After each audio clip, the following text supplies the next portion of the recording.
Meus queridos e amados, vamos lá. Antônio, por favor, refaça sua pergunta ou colocação, não me lembro mais. Quando nós temos, fugindo da parte de ceia, nós estamos falando de ceia, nós temos um corpo de obreiros que não participam de ensino, de oração, dos eventos oficiais da igreja. E aí, esses daí, diante do trabalho, dentro do serviço, por exemplo, no serviço da ceia, nas escalas, essas pessoas devem participar das escalas e do serviço da ceia? Vamos retornar ao texto de 1 Timóteo, capítulo 5. Vamos retornar lá.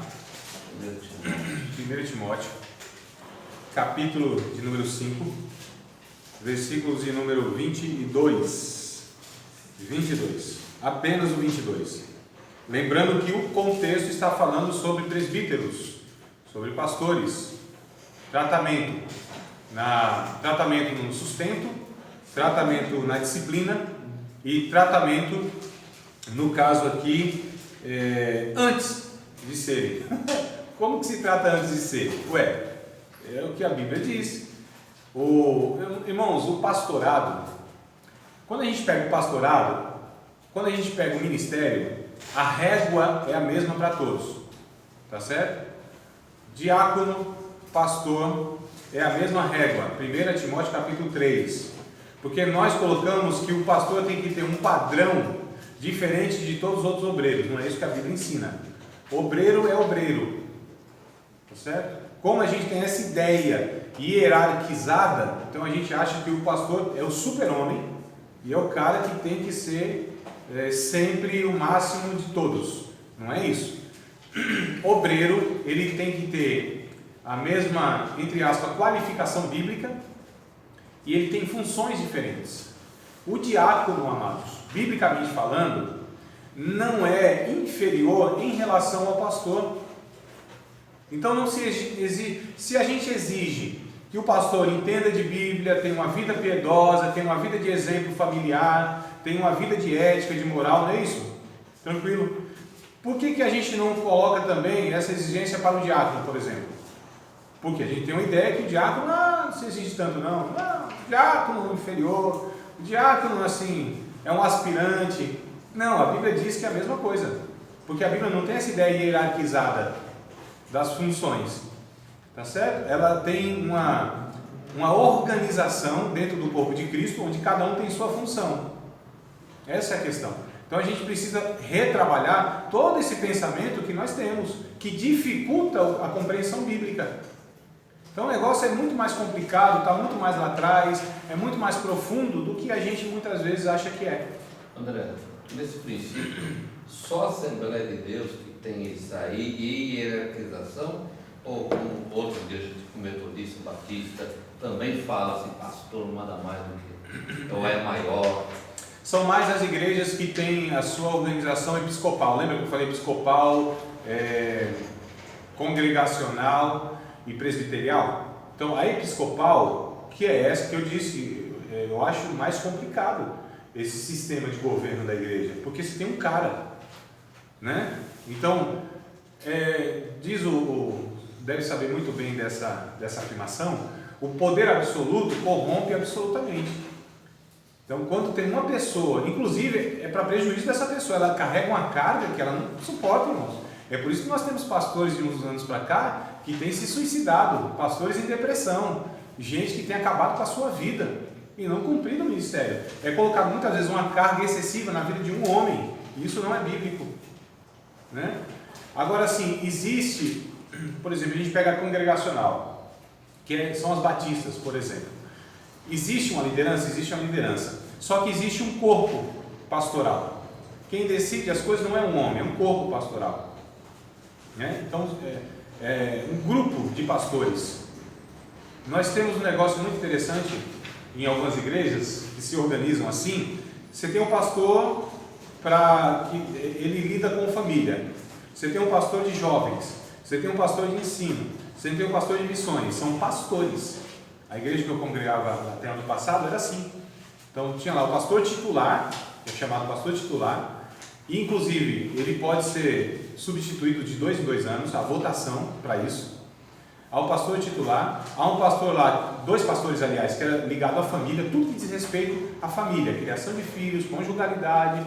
Esses pastores são responsáveis. As famílias, procuram os casos de família, são esses pastores que vão tentar resolver. Pastores de ensino, era eu e mais outro pastor lá. Então, tudo que diz respeito a ensino, escola dominical, seminário, culto de ensinamento, éramos nós que respondíamos por isso. Nós, teologia, nós que éramos responsáveis por isso. Pastor de missões, tudo que diz respeito a missões, é esse pastor que é o responsável, ele responde por isso. Então olha que organização interessante. Você distribui o pastorado, cada um na sua área, possivelmente haverá mais eficácia naquilo, mais eficiência naquilo. Essa pessoa será mais preparada, porque ele é, entre aspas, especialista. Ele se dedica mais àquilo e vai ter mais propriedade, mais ferramenta. É o dia a dia dele. Então, olha que estrutura bíblica e mais interessante do que temos que um homem que quer resolver tudo isso. Um homem, irmão, um pastor, o cara dê conta de família na igreja, dê conta de missões, dê conta de ensino. Meu Deus. Vai deixar a desejar, né? Está sobrecarregado. Para mim, quem faz mais de uma coisa, não faz nenhuma com excelência.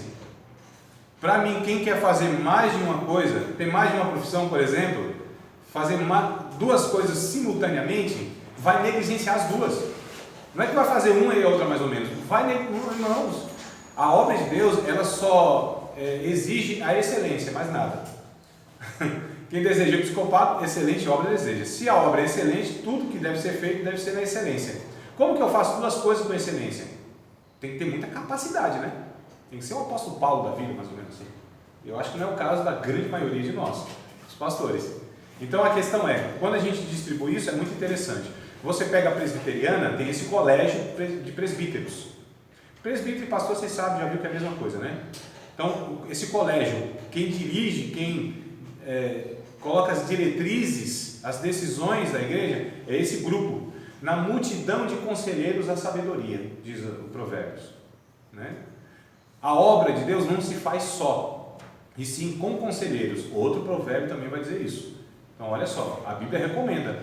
Quando a gente pega as cartas de Paulo, no começo, Paulo está se direcionando a 2 figuras da igreja, aos presbíteros e aos diáconos. Aos presbíteros e aos diáconos. Aos presbíteros e aos diáconos. Isso dá a entender que a igreja nunca teve um líder apenas. Aos presbíteros e aos diáconos, grupos, cada um na sua função, que eles lideram a igreja. Tito, a carta de Tito, capítulo 1, Paulo disse ao presbítero, né? Tito disse assim, deixei lá na ilha de Creta, para que estabelecesse presbíteros, sempre na coletividade. Então essa questão de uma figura, uma pessoa é muito complicada. Biblicamente a gente vê que é adequado é esse corpo pastoral que a gente chama, que lidera a igreja. Aí o negócio vai ficar, as cargas são divididas, né? Aí a gente vê os coitados pastores hoje aí sofrendo, fazendo um trabalho ruim muitas vezes por conta dessa dificuldade, que eu acho que é desumano, inclusive, você colocar esse peso em um pastor, em uma pessoa, né? Mas vamos lá no verso 22, e a gente vai pontuar ainda essas questões aí. A ninguém imponhas precipitadamente as mãos, nem participe dos pecados alheios. Conserva-te a ti mesmo puro. Paulo está recomendando para o presbítero Timóteo, pastor Timóteo, olha, não imponhas precipitadamente a mão sobre ninguém. Não separes ninguém ao ministério precipitadamente. Aí quando a gente pega aí a situação de hoje, irmãos, eu tenho convivido com isso, eu tenho, pastores têm falado para mim, têm se queixado, André, olha, a gente precisa disso aqui, corpo diaconal, olha, tem obreiro ocioso, essa dificuldade não participa, ou seja, mau exemplo para os demais. Aí eu pergunto para esses pastores, mas quando você separou essas pessoas, você não identificou isso? Qual foi o critério que você usou? Não, o cara solícito, sabe? Bem disposto e tal. Colocar esse cara como diácono. Né? Ninguém mandou, ele foi lá e limpou o chão que a outra vomitou. Ele foi lá e não, é um diácono. Não. Necessariamente, quem é solícito e tem disponibilidade assim, para fazer as coisas, necessariamente não é vocacionado para o diaconato. O diácono, ele tem essas características, mas nem todo mundo que tem essas características é diácono. Estão entendendo, amado? O diácono, ele tem essas características, você observa isso dele, tranquilo. Mas nem todo mundo que tem essas características são apto para o diaconato. Aqui que está o problema, falta de critério. Precipitadamente você vai, e aí, amados, quando um pastor é separado e ele não é pastor, né? Quando o diácono é separado para o diaconato e ele não é diácono, meu amado, você vai ter uma dor de cabeça enorme, um trabalho enorme. Como que se desconsagra uma pessoa? Como que se põe as mãos e fala assim, não, deixa eu pôr a mão de novo que é para tirar?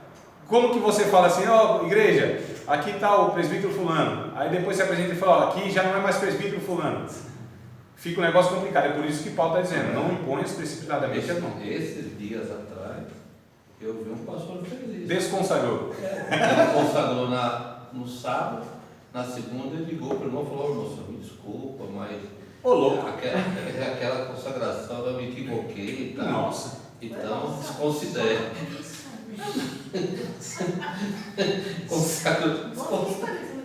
Rapaz, eu acho inclusive que aí denuncia muito mais a imaturidade do pastor que fez isso do que o outro. Sim. Né? Nossa, que absurdo, nunca tinha visto esse caso. Quando a gente pensa que já viu tudo, vem aí o irmão Antônio falando isso. Amados, a questão é, a organização da igreja é um negócio muito sério. A Bíblia diz, tem que ser assim, assim, assado. O problema é que nós devemos reger as igrejas, ou a igreja, como nós achamos que devemos reger. As nossas preferências, o que eu acho, o que eu penso, nós não temos direito. A igreja não é nossa, como a ceia não é nossa, a igreja não é nossa, as almas não são nossas, a palavra não é nossa, tá certo? Nós somos servos de Deus, mordomos de Cristo, dispenseiros do mistério de Deus, ministros, servos dos servos. Então o problema hoje é que as pessoas acham que vão reger a igreja como elas acham que tem que ser, pensam que tem que ser. Eu acho assim, eu penso assim, eu prefiro assim. A gente não tem direito, irmão, a igreja não é nossa, a gente não morreu por ela. A gente precisa saber o que Deus está falando para nós. Como que a gente organiza a igreja? A igreja, ela é pautada pela Bíblia Sagrada. O problema é o que tem de gente edificando a sua igreja. Não tem problema, como eu disse, pode edificar a sua igreja. Jesus está edificando a dele. E se nós queremos ser cooperadores para edificar a igreja de Cristo, então nós temos que saber o que Cristo requer da igreja, dos ministros, da organização e de cada atitude que nós estamos discutindo aqui.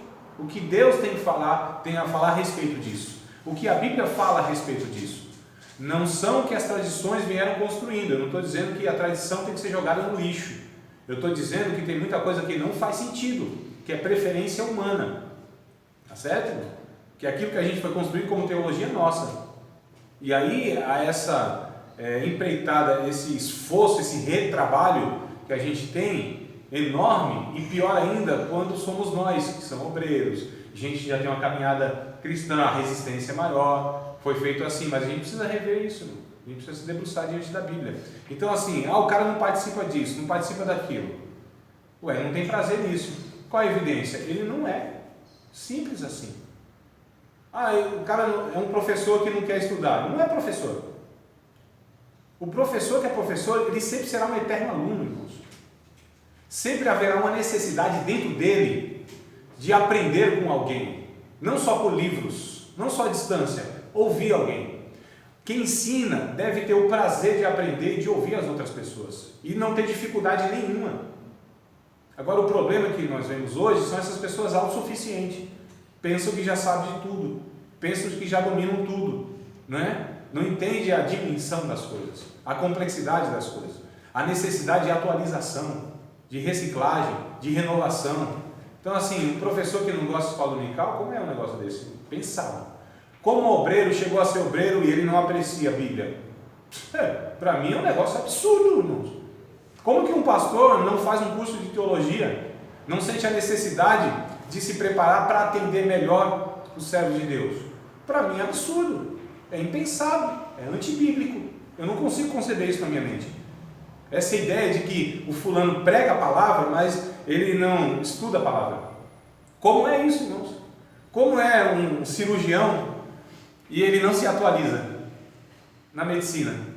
Como é um médico ou como é um profissional do direito porque também é outra área que é complicada, porque sempre tem interpretações, sempre está em transição, não é uma coisa estanque, ó, é feito aqui, isso aqui, 100 anos vai ser a mesma coisa. Não, amados, está aí o legislativo trabalhando de noite, né? Tá as coisas aí, a gente precisa se atualizar, precisa conhecer aquilo, precisa se aprofundar naquilo. Para quê? Para exercer melhor aquilo que eu faço.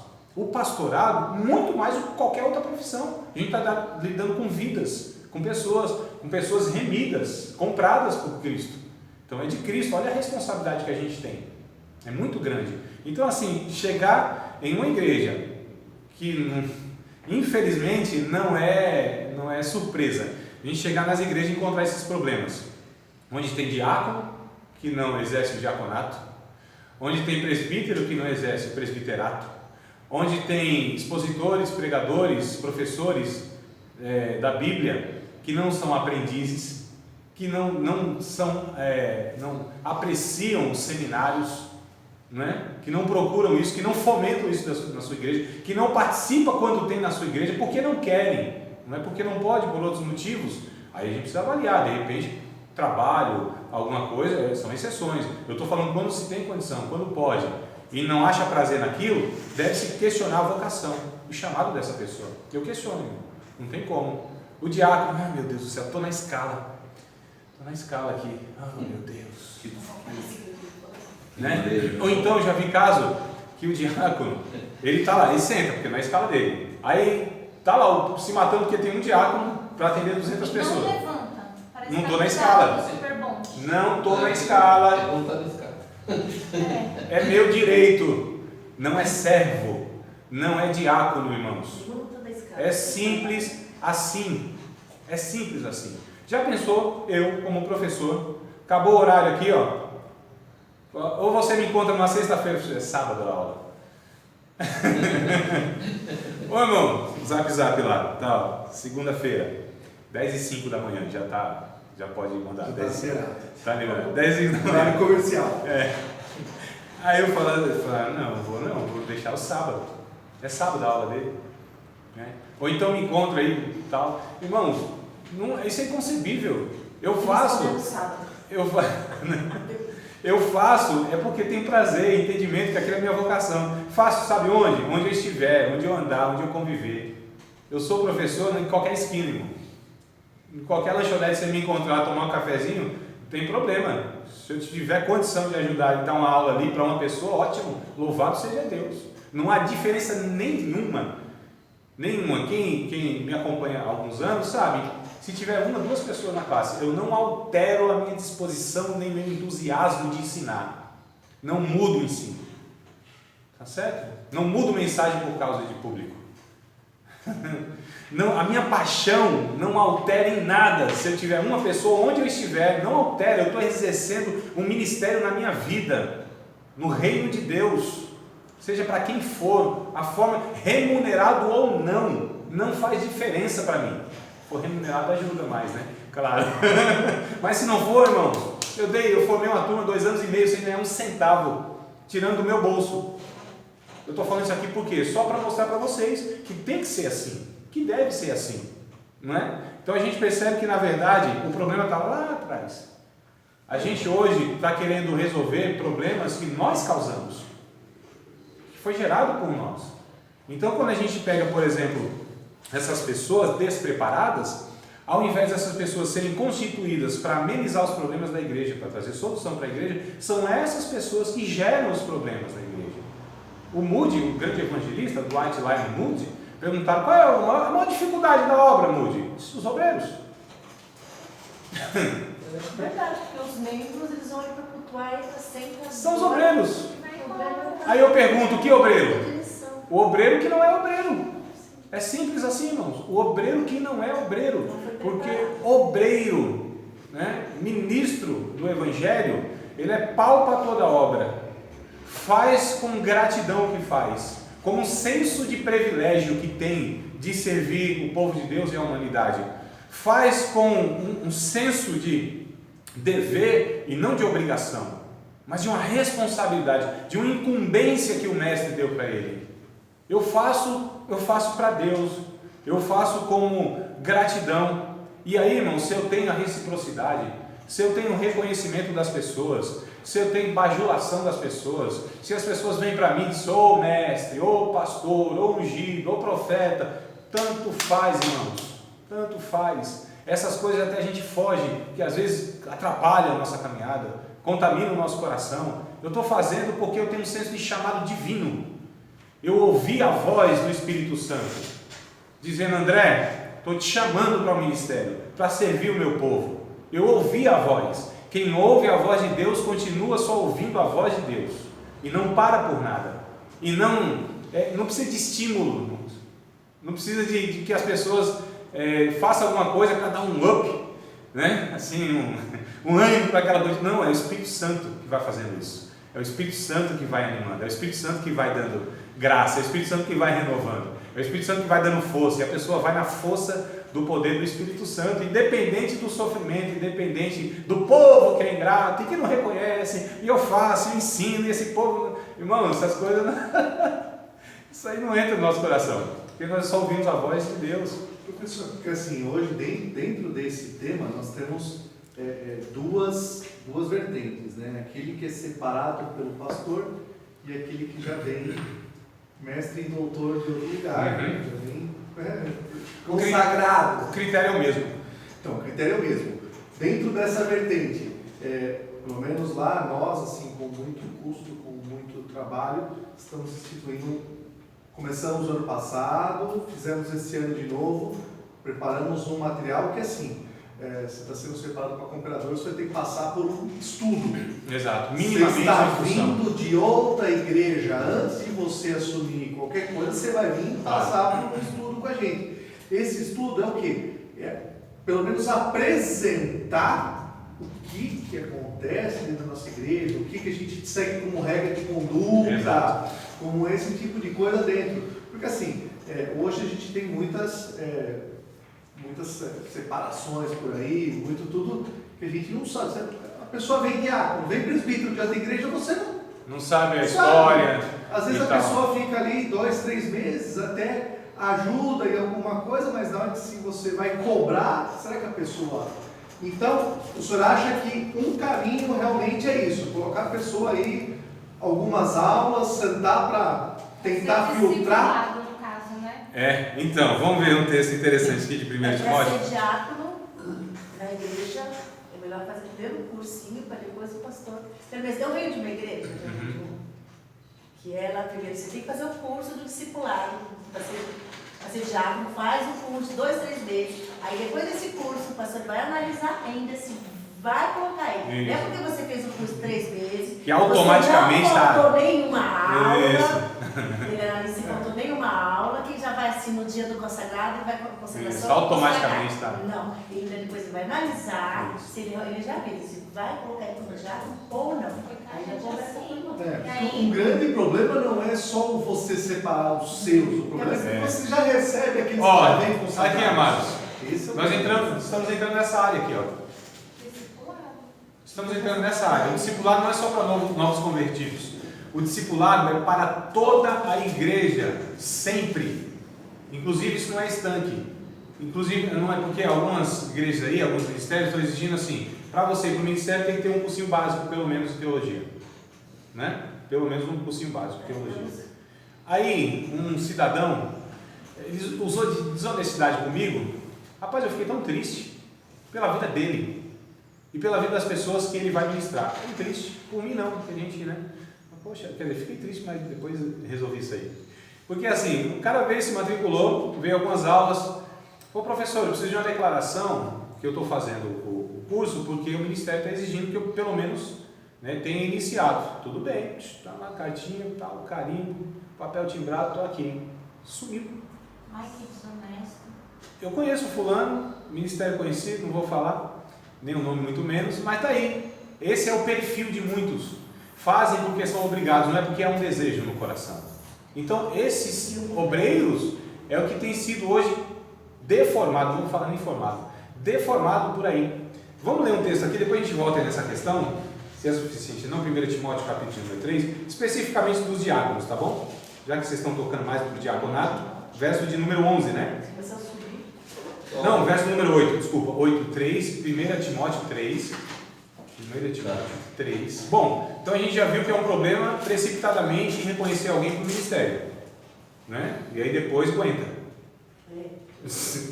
Depois aguenta. Não foi nós que geramos o problema? Vai fazer o quê? Pedir misericórdia a Deus. Para não matar um e não morrer no meio do caminho. Mas pra não morrer, né? No do coração. Vamos lá. Verso 8 do capítulo de número 3. Tá tudo bem, né, irmão Paulo? Pensa pura, né, mano? Você entrou logo num negócio assim Não, a desse. gente tem que aprender para fazer o certo. Sim, Esse claro. é o jeito da aula, né? A gente Exato. não chega no gosto mais Deus. Verso 8. Da mesma sorte, da mesma maneira que a exigência para o pastorado. Que antes está falando do pastorado, né? Ou seja, todo aquele critério lá. Da mesma sorte, da mesma maneira, os diáconos sejam honestos, não de língua dobre, não dados a muito vinho, não cobiçosos, de própria ganância, guardando o mistério, não é ministério, o mistério da fé em uma pura consciência. E também estes sejam primeiros provados, depois sirvam, se forem irrepreensíveis. Ô irmãos, está claro, hein? Primeiro provados, depois sirvam, se forem irrepreensíveis. As pessoas estão servindo sem serem provados e muitas vezes são repreensíveis. A Bíblia vai dizendo aqui: da mesma sorte as mulheres, ou seja, as diaconisas, sejam honestas, não maldizentes, sóbrias, fiéis em tudo. Os diáconos sejam maridos de uma mulher, governem bem seus filhos, suas próprias casas, porque os que servirem bem como diáconos adquirirão para si uma boa posição e muita confiança na fé que há em Cristo Jesus. Bom, o critério aqui então é que esse diácono tem as mesmas qualificações do pastor. Se a gente ler antes, são as mesmas, não altera nada, tá certo? As mesmas qualificações. Precisam ser provados. O diácono, ele não é diácono quando é separado administrativamente pelo pastor, pelos presbíteros lá. Ele é diácono. A igreja reconhece que ele é um diácono. Porque a igreja reconhece que ele é um diácono e já exerce o diaconato, administrativamente ele é reconhecido. É simples assim. Então, ele não vai ser reconhecido para exercer alguma coisa. Ele já exerce, só é confirmado diante de todos o que ele já faz e o que ele já é. É simples assim. E a igreja é quem identifica isso. Lembra da responsabilidade de um cara dar conta de tudo? O problema é esse. O pastor muitas vezes não tem condição, porque não chama os outros irmãos para ajudá-lo no pastoreio. E a comunidade de fé, amados, a igreja deve ser um pastoreando o outro. Há essa condição, quando há o estímulo do discipulado. Eu acho que eu já falei para vocês, mas eu vou falar de novo, se eu já falei. Lá em casa, eu tenho lá, são quatro pastores lá em casa. 3 pastores e uma pastora. Eu sou o pastor da minha esposa é o pastor do menino de 11 anos, o menino de 11 anos é o pastor de 4 meses. Simples assim. Funciona exatamente assim. Eu pastorei a minha esposa, sou mais maduro, né? Lógico, em algumas questões eu reconheço que ela é mais, deixa para lá isso. Mas eu sou o pastor da minha casa, da minha esposa do menino de 11 anos, o menino de 11 anos de 4. Há condição para isso? Claro que há. Eu tenho condição de pastorear minha esposa tem experiência para pastorear o filho de 11 anos, o de 11 anos tem experiência para pastorear o de 4 meses. Nas proporções devidas de cada um. E aí eu não vou atribuir o pastoreio do menino de 11 anos ao de 4 incompatível com a sua maturidade. Mas na sua maturidade ele tem alguma coisa que possa contribuir para o menino de 4. Quando a gente traz isso para a igreja, então uma pessoa que tem 2, 3, 5 anos na igreja pode pastorear a outra que está chegando agora. Na medida da sua maturidade, supervisionado pelos outros. A gente tem que fomentar isso, irmãos. Que cada cristão, ele pastoreie, é o pastoreio mútuo. Onde, lógico, as coisas complicadas, aí a gente vai chamando a mãe, o pai, né? O pastor. O pastor é o último. Isso tem que ser amenizado. Isso é um princípio que Jetro, o sogro de Moisés, lá no Antigo Testamento ensinou. Porque o Moisésão, aquela multidão, vem todo mundo a mim, ficava lá. O Jetro, na sua experiência, disse: esse menino vai morrer. Não vai dar conta disso. Vem cá, Moisés. Faz o seguinte: É pesado demais esse cargo para você. Você não tem condição de ficar o dia todo aconselhando palavra. Não dá, você não dá conta, você vai morrer. Vai morrer do coração. Vai morrer antes do tempo, você morre antes do tempo, viu? Né? E olha só, aí o que eu faço? Faço o seguinte, separa chefe de milhares, centenas, 50, de 10, cada um na sua, né, capacidade, e vai distribuindo isso. As demandas assim que tiver, que eles não atenderem, traz para ti. Vai distribuindo, isso é princípio de liderança, onde você vai delegando para os outros. Só chega a você aquilo que os outros não conseguiram. E aí é muito mais fácil você liderar os líderes do que liderar todo mundo, irmãos.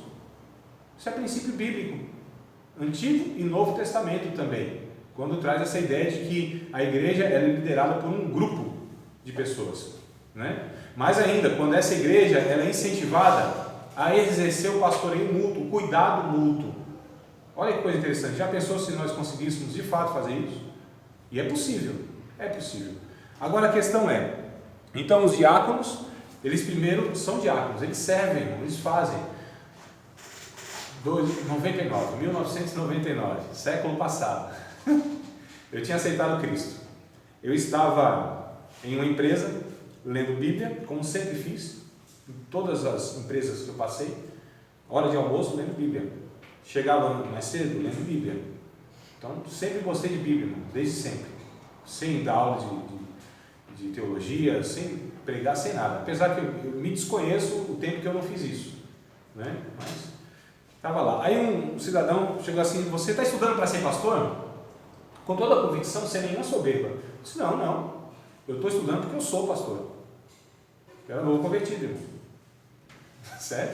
Sempre tive a clareza, exatamente no dia que aceitei Cristo, qual era o meu chamado, minha vocação, e facilitou porque Deus falou direto comigo, através de outro, mas foi uma profecia. Então para mim ficou claro, não tinha dúvida, né? E ele disse: não, eu estou estudando porque eu sou. Então na igreja nós não fazemos para ser, fazemos porque já somos. O reconhecimento ou não é um detalhe. Então é isso que a gente precisa entender, que nós, irmãos, vivência de igreja, somos diferentes dos critérios que são usados. Nós contratamos competência e não compromisso, que é o mercado de trabalho. O cara é competente, contrata ele. Currículo, não é? E a gente faz isso na igreja. Então o cara é competente, Mas às vezes não tem compromisso. tem habilidade, faz. Quando faz, nossa, que feito. Mas não dá para contar com essa pessoa, porque não tem compromisso. É hoje, amanhã não é. Hoje faz, amanhã você não quer. Não tem senso de compromisso. Agora a pessoa que tem compromisso, a gente capacita ela. É melhor. Aí sim. Nossa, identificou um compromisso, irmãos, vai capacitando ela. Agora a pessoa tem capacidade, não tem compromisso, nossa, é raiva que passa, né? É dificuldade, você vem embora, você tem a capacidade em pessoa lá, mas não tem um compromisso. Então a Bíblia vai dizer, vai mostrar pra gente que a pessoa precisa ser provada. Voltando nessa questão, existe algo chamado de tempo probatório, quando a pessoa chega na igreja, principalmente obreiro. Fica aquele tempo sendo observado e observando. Não exerce nada. Nada, irmãos. Nada. Na igreja passada eu fiquei assim, foi 6 meses lá mais ou menos. Tem igreja tem 6 meses, tem igreja tem 1 ano, depende, né? Se é um diácono, um pastor e tal, tem esse tempo que chama de probatório, onde a pessoa conhece a igreja e onde a igreja conhece a pessoa. Agora, para muitos, ficar 6 meses sem fazer nada na igreja é um negócio horrível, um terror. Ele não aprendeu o que serve na vida, e sim só na igreja local. Aí que é o problema, né? Tem abstinência. Tem gente que se não pregar, se não ensinar, se não tiver o microfone na mão, ele, não tem oportunidade nessa igreja, vou embora. Ué. Já sabe que o mais importante para ele não é Deus, é o que ele faz. Não é a comunhão com os irmãos, não é estando lá, é fazendo. Porque se ele tiver e não fazer, para ele não serve, né? Se não tem oportunidade domingão à noite, ele não vai. Se jogar ele lá numa terça à tarde com as irmãs, meia dúzia dos coquinhos, ele diz: vou pegar aqui para meia dúzia, eu quero domingo à noite, eu quero festividade, eu quero outdoor, eu quero holofote, eu quero microfone. Então aí que está o problema. Mas o tempo probatório é essencial, principalmente para essas pessoas, né, que vêm de fora. Antes, amados, nós tínhamos uma prática, eu passei por isso. Tinha um pastor ainda que tinha essa visão, passou por isso, ele me provou, né? Sem eu saber, foi me provando, sabe? Aí eu até percebia, né? Mas assim, tem muita coisa que ele fez e eu não percebi, mas já era ele me provando. Os obreiros antigos faziam isso com aqueles que entendiam que tinham chamado, ia provando, E ali, sabe, muitas vezes iam castigando, fazendo coisas, até mesmo sendo ignorante para ver a reação, como que lidava com tudo isso. Estava preparando, porque ia lidar com isso na igreja. Então os obreiros faziam isso, né? E amadurecendo é como os pais devem fazer com os filhos. Vão preparando eles para a vida. E faziam isso, identificando. Falou, irmão, vem cá, chama aqui, esposa. Perguntava para a esposa, inclusive, foi feito comigo isso. Perguntava para a esposa, teu marido tem chamado? Teu marido é marido aqui mesmo? Ou ele é só crente lá na igreja? O que você diz do seu marido? Chamava a esposa. Tinha que perguntar, testificava. E para os filhos? Teu pai é pai mesmo? Não é, irmão? Era chamado família para testificar do cidadão. Ó, coisa boa. E se chamasse os vizinhos? E se chamasse a mercearia da esquina? E se chamasse o patrão? Aí o negócio ia ficando mais estreito, né? Aí sim, depois o cara aprovado, nem sabendo, aí era aprovado, reconhecido e exercia o que já fazia. Porque ele deu provas, sem saber que estava sendo provado, porque a questão é essa, né? Então, nós somos observados, devemos ser observados, e devemos observar as pessoas, e a gente precisa identificar, para a proteção das pessoas. Eu dei na minha igreja, lá onde eu estava, eu dei essa instrução para o diaconato. O pastor me pediu, falou, André, eu estou com uma dificuldade muito grande no corpo diaconal. Eu disse, novidade, porque temos aqui, acho que uns 16, 18 diáconos lá, com uma congregação de 130 pessoas, eu não sei como que há essa necessidade, porque é uma necessidade de produção, né? Ano após ano, não, a gente tem que consagrar, a gente não é pela demanda. Há necessidade? Separa, não há? Deixa quieto, não é? A Bíblia ensina em Atos capítulo 6, por que os diáconos foram instituídos? Porque havia uma demanda. Não é porque os apóstolos disseram, não, a gente precisa aí criar aqui uma estrutura, não, havia uma demanda. A demanda surge do ministério. O ministério deve surgir na demanda. O ministério não deve ser criado sem demanda, porque aí você coloca gente ociosa, e aí? Aí vai dar problema, né? E aí o que acontece? Você está falando o que mesmo? Da igreja. Os diáconos, da igreja. Fazer um curso do... Ah, tá, só para ver se você está dispensado. Então, o pastor disse dificuldades do diácono e tal, 18 diáconos aí, e temos aqui que dá trabalho, e são os mais velhos que dá trabalho, E estava chegando uma leva nova de diácono de outra igreja, né? Então eu precisava estar adequando e tal, e tudo mais. Então eu fui lá, elaborei uma apostila, fiz lá, algumas semanas, falei o diaconato, assim, história de diácono, atribuição de diácono, a Bíblia fala e tal, tudo bem. E aí o que acontece? Havia um camarada lá que eu identifiquei. Esse cara vai dar problema. Disposto, irmão, era o mais disposto da turma. Pense, o cara que você pensou, ele trouxe água, rejeitou ali e tal, precisa de alguma coisa? Tá, aquela coisa toda, né?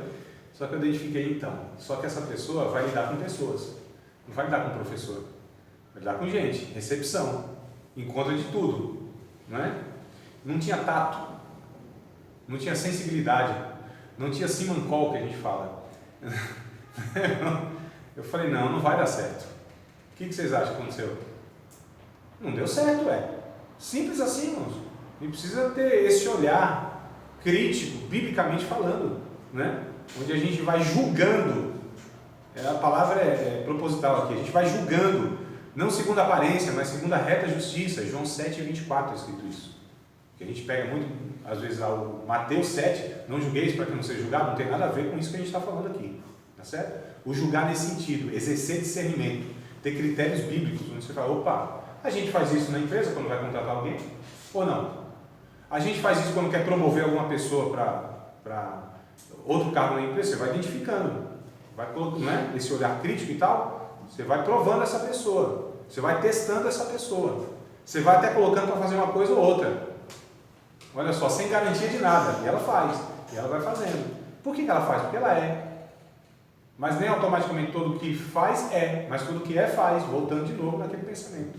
A questão é, amados, disciplina e discipulado é algo que é ligado. Quando a gente fala de toda essa estrutura, que eu fiz uma saladinha aqui, né? Não era a minha intenção hoje, eu queria pontuar, mas aí vocês me provocaram tanto que eu precisei colocar a culpa em vocês, ó. Só um minuto, você que já embolou, você falou, mas imagina só um pastor gente está fazendo um cargo tipo gerencial. O pastor, ele lida com o obreiro e lida com a igreja. Então, o que acontece? Quando ele lida com o obreiro e lida com a igreja, já fica salada. Entendeu? Entenda o meu ponto de vista. De uma forma gerencial de organograma, na realidade o pastor só tinha que lidar com os obreiros. Mas não pode, aí não dá. Não, entendeu? Aí o que ele faz? Ele pega os itens. Então, às vezes, quando ele atende a igreja, ele ultrapassa o obreiro. Estou falando de uma forma organizacional. Então, hoje, eu estou até orando a Deus para ver se Deus me esclarece que o grande problema é que o pastor, que é único, vamos dizer assim, de uma forma geral, ele não está sabendo tratar com os obreiros. Aí é complicado. Entendeu? Como que vai lidar então com os membros? Comuns, né? E aí o que ele faz? Ele vai lá direto. Por quê? Porque às vezes ele fala para o obreiro, faz tal coisa, o obreiro não faz, ele vai lá na igreja e faz. O problema Então há uma fórmula que eu estou pedindo para Deus, é isso.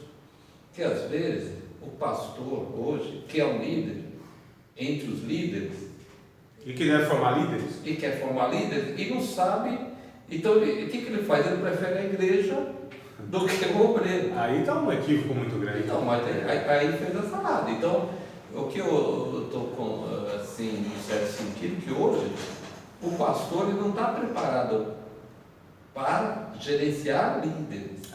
Então, aí a gente volta naquele negócio. É um erro que está chamando o outro, que está chamando o outro, que está chamando o outro. Então é um efeito dominó, né? O negócio vai. É um efeito dominó. Então, ele de repente ele atua na igreja bem, faz o trabalho de Deus, mas se ele gerenciasse os líderes, tomasse um tempo maior, o tempo que ele tem com a igreja, tivesse com os líderes, ao contrário. Sim. E eu acredito que a igreja ia...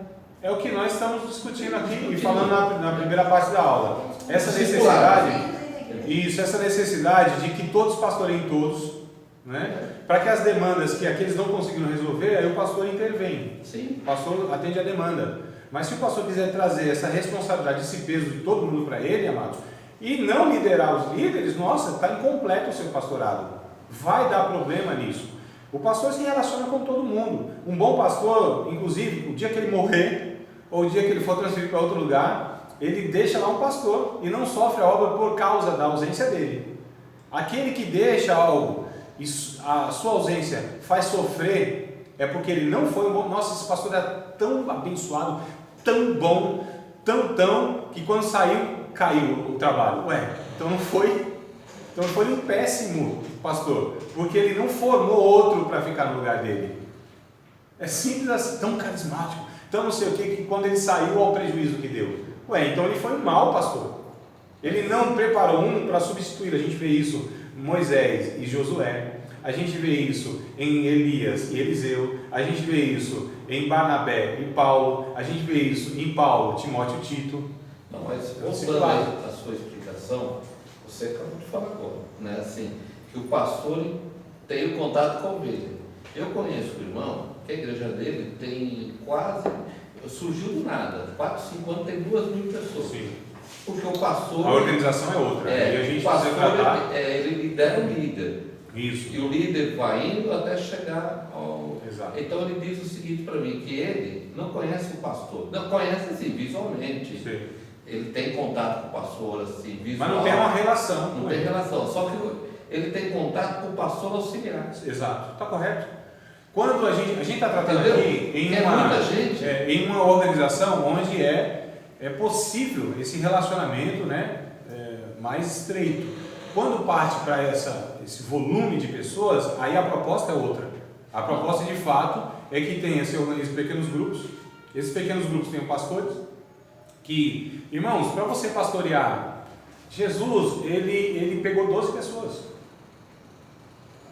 Humanamente é impossível você discipular, porque uma coisa, mano, é você tratar no coletivo, isso não é discipulado, isso não é pastorado. O pastorado se exerce também no púlpito, mas não é só no púlpito.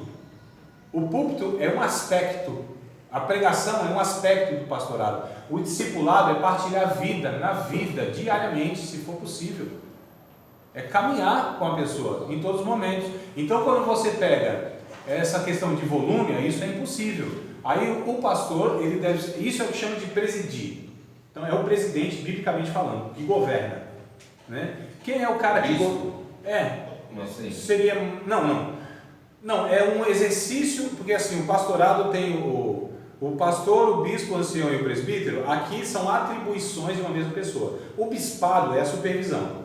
Então isso aqui é uma atribuição, é uma tarefa do pastor. Ele supervisiona, ele é a figura de respeito ao ancião, ele presbitera, ou seja, ele aconselha, e ele pastoreia, ele cuida e está próximo. São 4 atribuições de uma mesma pessoa: ancião, bispo, presbítero. Não, quando faz isso de uma forma dosada e distribuída. Essa que é a questão. Quando tem pessoas que o auxiliam. É por isso que essa ideia do episcopal para mim é muito complicada. É por isso que essa ideia de que o pastor ele é uma pessoa que toma todas as decisões, dá conta de tudo, isso é impossível humanamente falando. Então é impossível você discipular 100, 200, 300, 400, 500, 1000 pessoas. É impossível. Jesus não fez isso, irmãos. Ele pegou 12, preparou esses 12 para que esses 12 multiplicassem, para que multiplicasse, e aí fosse então aquela igreja, chamada igreja. Onde, então a ideia do Jetro lá para Moisés continua com Jesus aqui no Novo Testamento, né? Jesus pega 12, esses 12 Jesus se dedica 24 horas por dia, 3 anos e meio. Resultado? Um se mata, um trai, 9 foge. Só para animar vocês, esse é o resultado, com engajamento. O resultado imediato, né, irmão Antônio? Imediato, porque depois, lógico, ele viu o fruto. Mas olha só, depois de engajamento de 3 anos, 24 horas diariamente, a gente está falando do melhor discipulador, né? Podia ter, que é o próprio Cristo. Olha os caras, um se mata, um trai, um trai e 9 fogem. É. Porque só o Joãozinho que fica lá, né? Mas a contagem são os 12 aqui, peguei os 12. Um fica lá, que é o João, é o único. Então, se fosse para ver o resultado, é um só. E o resto, olha a frustração. Mas depois... O que se matou, o que traiu, ele teve um trabalho enorme o resto da vida, me parece. Mesmo depois de acender o céu e enviar o Espírito Santo, ainda teve.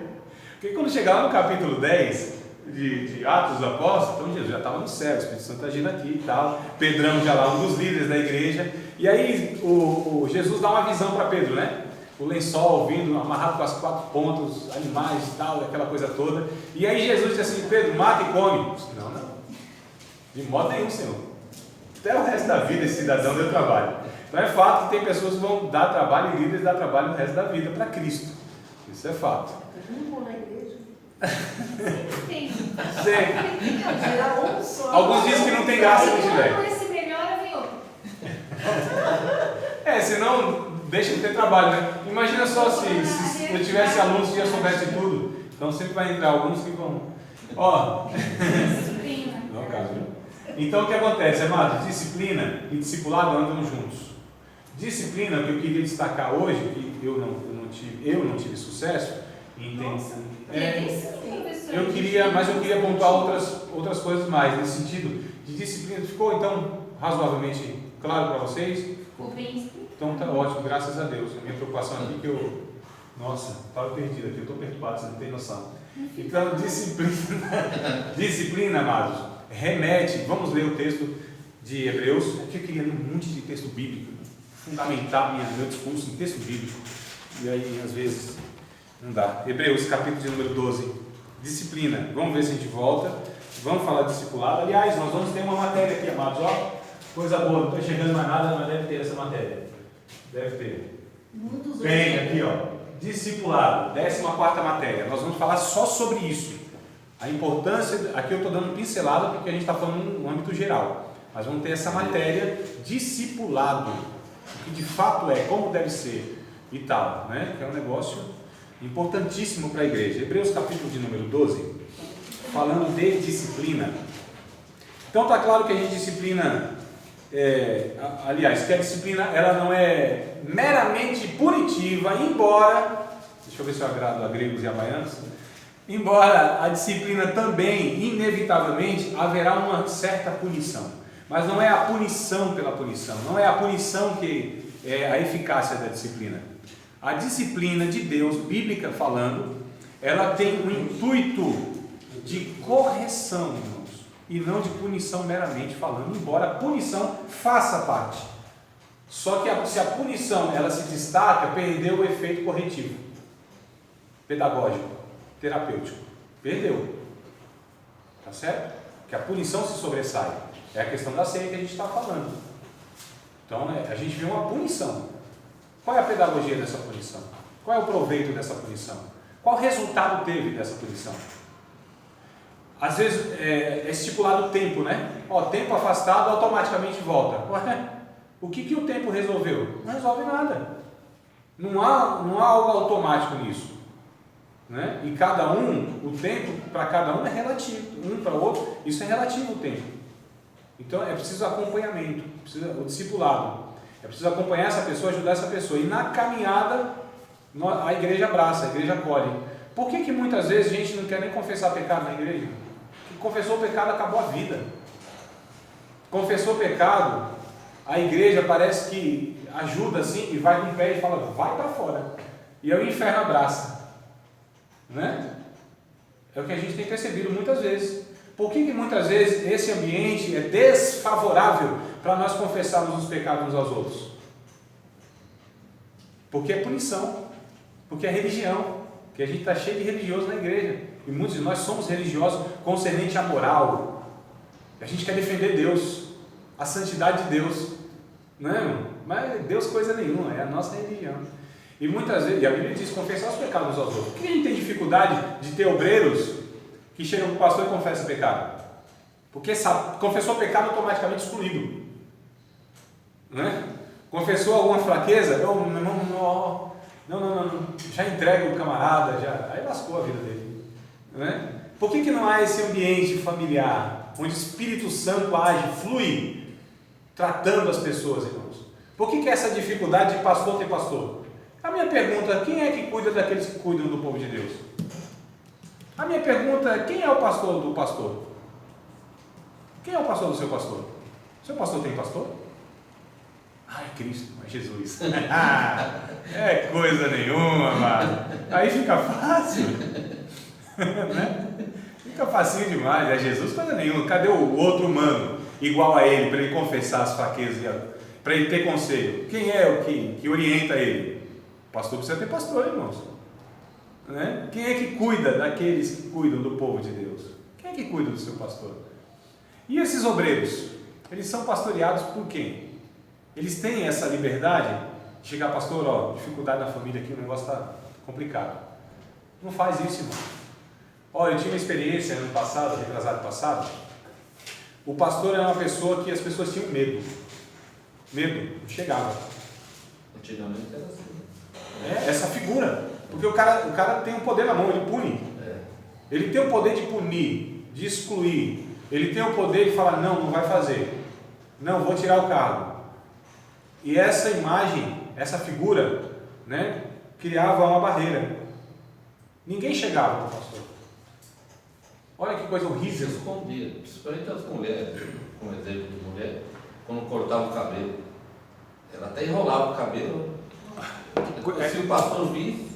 Que futilidade, né? Que futilidade. Mas era assim, né? Eu sei, coisa muito mais absurda do que essa. Então o que acontece?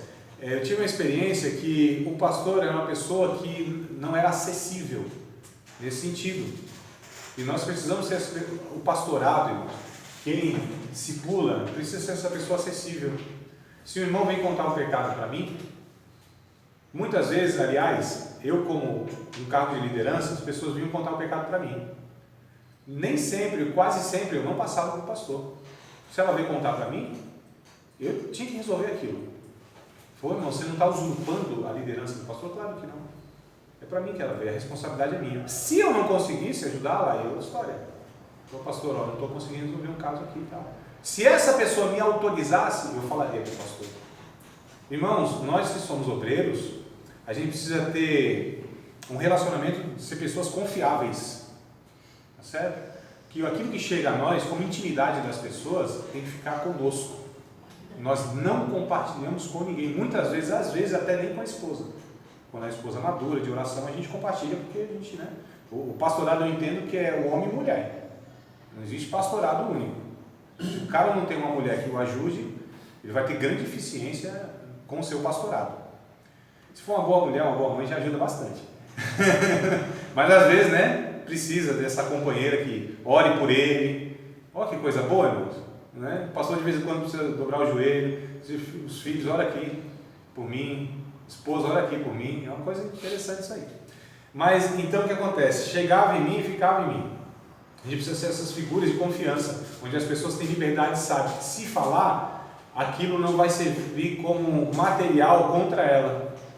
Olha que coisa boa, quando a gente consegue exercer esse pastorado bíblico, essa liderança bíblica, esse discipulado bíblico, é isso, onde a gente trata, caminha com a pessoa, né?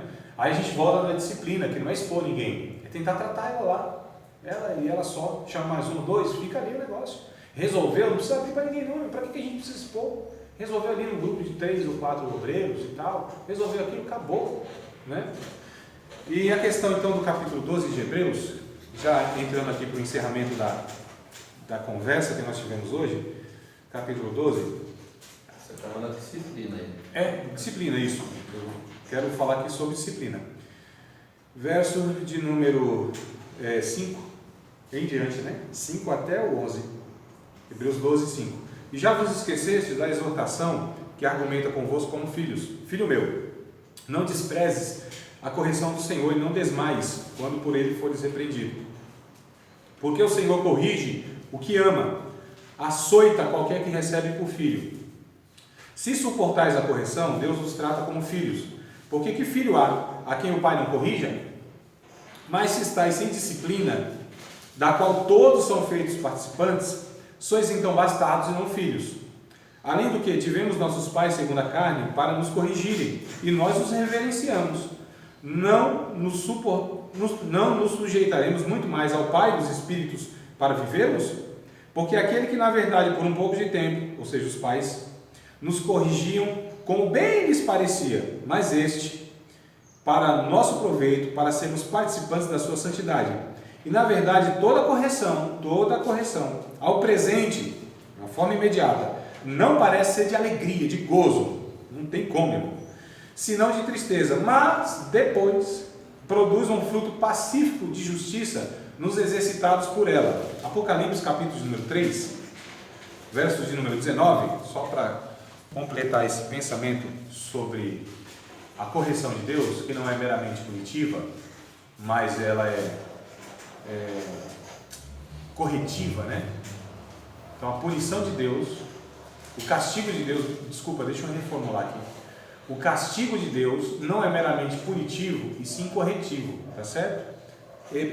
Apocalipse 3,19. Eu repreendo e castigo a todos quantos amo, pois ser zeloso e arrepende-se. Então o castigo de Deus é sempre no intuito de levar a pessoa à correção e não meramente à punição, tá certo? Correção. Disciplina é sinônimo de tratamento, de pedagogia, de correção, de levar a pessoa de novo ao discipulado e andar com Cristo. A punição, ela é necessária quando é necessária. Misericórdia é algo que nós não compreendemos e graça muito menos. Para tentar exemplificar o que é graça e o que é misericórdia, é mais ou menos assim. Meu filho, vou pegar o coitado do meu filho de novo, por exemplo, ele faz uma malcriação. Se eu quero ensinar para ele o que é misericórdia, eu vou falar, filho, não vou te castigar. Não vou te punir. Estou mostrando que é misericórdia. Ele merecia a punição, mas não vou. Preferi o diálogo. Preferi dar mais uma chance para ele. Mostrei para ele que ele deve mudar. Então exerci misericórdia. E o que seria a graça? Filho, vamos com o pai ali que eu vou te pagar um sorvete. Isso é graça. Então o que é misericórdia? Não dá o que merece. O que é graça? Dá o que não merece. Entendeu a diferença? Muito boa. Né? Essa é a diferença. A gente deve fazer isso? Sim. Oi? Ou assiste de novo. Amados, Está no fim do vídeo. nós precisamos entender que a igreja deve ser esse corpo saudável que cura pessoas, cura gente, corrige gente, mas no intuito de corrigir essas pessoas, sarar essas pessoas, tá certo? Não é disciplina pela disciplina, não é disciplina automática excluindo e ali vai se resolver tudo, não é disciplina punindo, não é disciplina deixando da pessoa exercer aquilo que mais dá prazer, que ela entende que aquilo agrada ao Senhor. Não, amados, nem sempre essa disciplina é exclusão da pessoa das suas atividades, mas enquanto elas têm essas atividades, se acompanha de uma forma mais próxima, dando suporte, né? Eu vou dar um exemplo para vocês, e eu encerro com esse exemplo. Quando eu era novo convertido, bem novinho convertido, tinha aceitado Jesus há aquele tempinho, e já me foi dado uma responsabilidade de liderança. 6 meses eu dava aula de escola dominical, não é que eu tinha capacidade, eu tinha compromisso. O pastor viu isso em mim, compromisso, sabe? Chamado e compromisso. Capacidade eu não tinha mesmo, mas eu dava aula de escola dominical, inclusive para obreiro, líder e tal. 6 meses convertido, mas com 8 dias de convertido, desci as águas, umas 2 semanas depois, estava liderando uma consagração de dia com os jovens lá, sábado de manhã, oração, eu era o líder daquele negócio lá e tal. Depois fui ser líder dos jovens, ou segundo líder dos jovens e tal, aquela coisa toda, mas naquele ano que eu aceitei Jesus, menos de um ano, talvez 9, 10 meses eu tinha aceitado a Cristo, já vi todo esse peso de responsabilidades e não tinha maturidade, né, irmão? Não tinha maturidade para suportar um bocado de coisa. E aí pequei, cometi um pecado lá, ninguém sabia do pecado, poderia esconder o pecado. Eu e minha namorada na época sabia, que hoje é minha esposa. E aí falei para ela, fiz isso e tal, vamos procurar o pastor. Procurei o pastor, ó, fiz isso. O pastor olhou para mim assim, disse: André, você fez tudo isso de uma vez só? Eu falei: pastor, fiz tudo isso. Minha vida não permitia pecadinho, irmão. Não é certo? Minha vida era intensa. Ou para o pecado ou para Deus, sempre foi. Né? Então, quando eu pequei com intensidade e tal. Fiz tudo mais um pouco, de uma forma assim, exagerada. E aí o pastor disse assim: André, vamos fazer o seguinte, eu não estou encobrindo o pecado seu. Eu sou o anjo da igreja, eu sou o seu pastor, você confessou para mim. Vamos orar juntos, vou te acompanhar. Você continua fazendo o que você faz, continua exercendo o seu ministério. Não estou encobrindo o pecado seu, você confessou para mim, pegou o texto bíblico, mostrou, está tudo certinho. Vamos caminhar. Agora é o seguinte, você vai ter que provar para mim e para Deus que de fato você se arrependeu. Busca mais a Ele, se dedica mais a Ele, irmãos. A partir daquele momento, eu nunca orei tanto. Eu nunca desejei tanto a Bíblia. Eu nunca desejei servir tanto o povo de Deus. O que ele usou lá, aqui é pontual o caso, a graça. Porque ele entendeu que a punição não era o adequado. A exclusão não era adequado. Se ele pegasse naquela situação eu, expusesse para a igreja e deixasse eu deixar de fazer aquilo que me dava prazer diante de Deus, talvez aquilo seria justamente a ação contrária da correção bíblica, da disciplina bíblica. E é isso que muitas vezes a gente vê, irmão, nas ações, e a gente precisa repensar essas atitudes. A gente precisa ser mais humano, mais sensível do que técnico, teórico e religioso.